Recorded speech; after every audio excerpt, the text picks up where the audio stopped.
Vancouver is seeing full-blown crisis levels. It's never been as expensive to own a home anytime, anywhere in Canada as it was in Vancouver in the fourth quarter. Australia is in the grips of a well-documented housing crisis as home prices continue to climb with demand still outstripping supply. This house behind me is listed for about $600,000. And while many high-end houses are being built at a steady pace, millions of Americans are struggling. Housing, it's one of the most basic human needs, yet millions struggle to find an affordable place to live. Politicians often propose solutions like rent controls or massive public housing projects. But what if the real answer lies in not more government intervention, but in the free market? Today, we're diving into how market-driven solutions could solve the housing crisis. To understand how free markets could help, we first need to examine the root causes of the housing crisis. High rents and housing shortages aren't accidents. They're often the result of restrictive zoning laws, burdensome regulations, and government policies that stifle competition and innovation. Take zoning laws. For example, in many cities, large swaths of land are reserved exclusively for single-family homes. This limits the supply of housing and drives up prices. In fact, a 2002 study found that restrictive zoning laws added tens of thousands of dollars to the cost of building a new home in major US cities. A free market approach would involve loosening or eliminating these restrictions, allowing developers to build more diverse types of housing, from duplexes to high-density apartments. When supply increases, prices naturally come down, making housing more affordable for everyone. But zoning isn't the only issue. Excessive building codes and permitting delays also drive up costs. Did you know that in some cities it can take years to get approval to build new housing?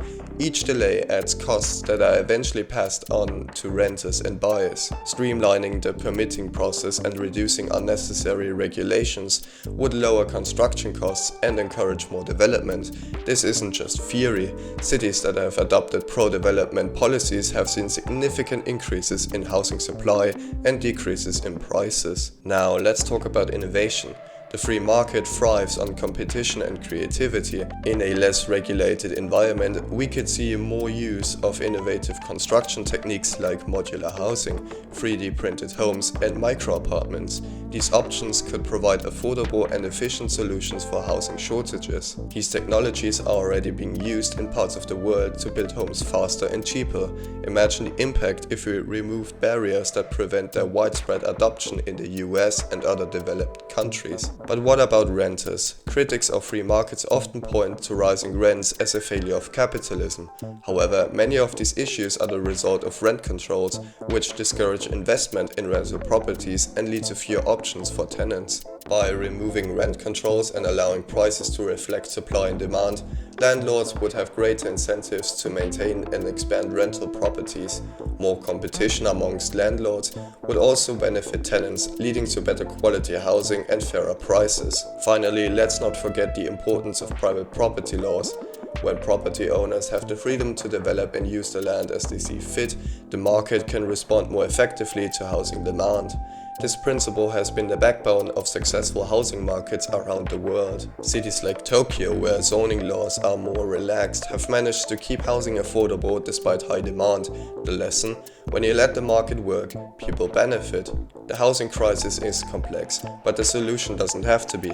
By embracing the free market principles, loosening zoning laws, reducing regulations, encouraging innovation, and respecting property laws, we can create a housing market that works for everyone. It's time to rethink how we approach this issue and let the power of the market provide real solutions. What do you think? Could free markets solve the housing crisis? Let me know in the comments below. And if you found this video insightful, don't forget to like and subscribe. Together we can build a world where affordable housing isn't just a dream, but reality.